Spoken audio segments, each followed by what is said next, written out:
ਹੁਣ ਦੱਸ ਕੌਣ ਹੈ ਤੂੰ? अदी मैं रहीम दी बेवा।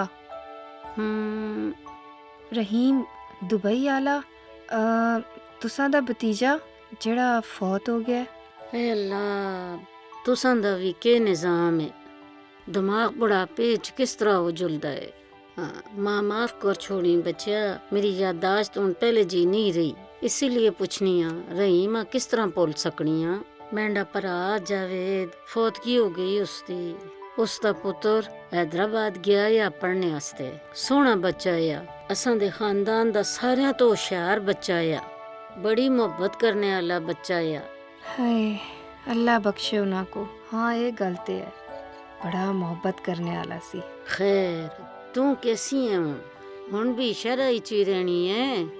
जी अदी बच्चों दे स्कूल वास्ते वही बेहतर है, और मैं भी कुछ सिलाई दा काम घर तो कर किंदी हां। माशाअल्लाह अल्लाह तेरी तकलीफां आसान करे। इत्थे किस तरह आना आया? अब्दुल भरा कोलों पैसे किन्ने आईयां हिस्से दे। रहीम पहले मेरे अकाउंट च पैसे ट्रांसफर कर छोड़ गया हर महीने, लेकिन हुण कुछ महीनों तो मैं खुद आ रही हूँ। अच्छा कितने देंदा है तुदा? अदी मुको हिस्से दाते नहीं पता, लेकिन मेरे ख्याल तो आधा हिसाब किताब सही कीता उसी। क्यों नहीं पता? पता होना चाहिए या ना। ये बहुत चंगी गल है तू अब्दुल ते भरोसा कीता है, लेकिन अपने हिस्से दे मामले च जरूर मालूम होना चाहिए। हाँ शाकिर अब्दुल किथे? अदी माफ करियो, ओ बछड़ा खुल गया सा ते बनदे आसियां, लेकिन तुसी बाहर कियां आए हो? हैं मैं बाहर किस तरह आई हाँ? सुबह उठी देखिया ते बछड़ा मेरी मंजी उत्ते खलता दया। उस आख्या दादी अपने पैरों ते चल के आ जुल, ते मैं आ गई हूँ। हैं दादी? चल एक कुड़ी कितनी देर दी इत्थे बैठी दी है, नाश्ता लगवा जल्दी नाल। अब्दुल किथे? मैं हुण पता करदा। रहीम अल्लाह उसकी मगफिरत करे। वैसे तो तुदा ये सारी मालूमात अपने घरे वालियां दस छोड़नी चाहिए, लेकिन उसते जुलने तो बाद उन्हें जिम्मेदारी तेरी है। अदी हुण केदी जिम्मेदारी? बेटा हुण तुदा अपने हिस्से दी सारी जिम्मेदारी मालूम होनी चाहिए। कितनी जमीना ने, कितने जानवर ने, ये सब पता होना चाहिए है।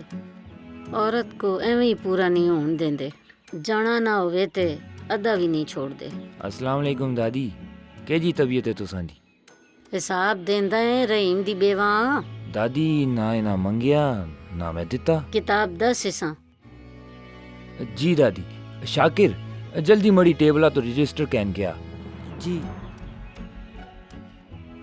जी अदी इस किताब विच तुसां दा सारा हिसाब है। तुसां दे कितने जानवर हैं, कितनी ज़मीनां हैं, सब कुछ लिखे दे। अदी असां दी ज़मीनां तो पूरा साल गन्ना जवार ते बाकी कुछ मौसमियां फलां दियां फसलां लगदियां।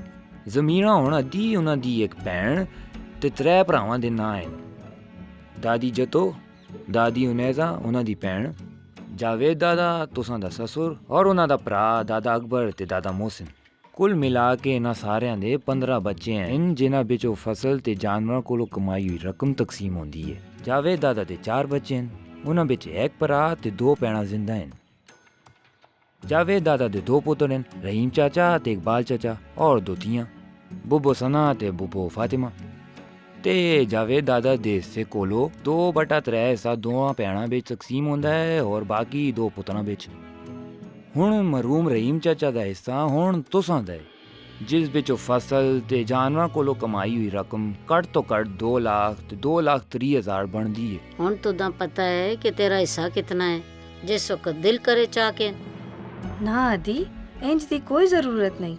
हाँ हुण ते जरूरत नहीं ना, लेकिन जदों भी कदे जरूरत पई ते हिम्मत करके मंग के नहीं, इस हस्ते के तेरा हक है। मेहरबानी।